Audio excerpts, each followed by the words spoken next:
I'm Michael Dochterman, and I'm often asked by my clients, how important is it that we pull permits on alterations we make in our building? Let's talk about electrical permits in particular. It's very important. Your city requires it, code requires it, the law requires it. To the extent that you do work in your building and you don't pull permits, by definition, you're breaking the law.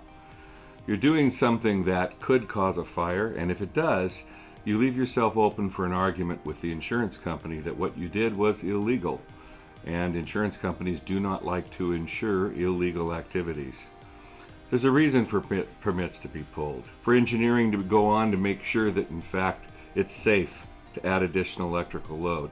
You have a transformer at the street, you have a main panel, you have sub-panels. All of these have to be able to support the load that you're adding. Also, it's important that you use a licensed electrical contractor so they carry the liability for the work that's being done.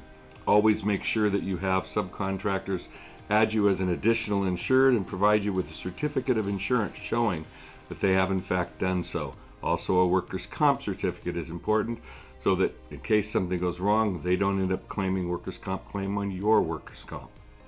Thanks for joining me.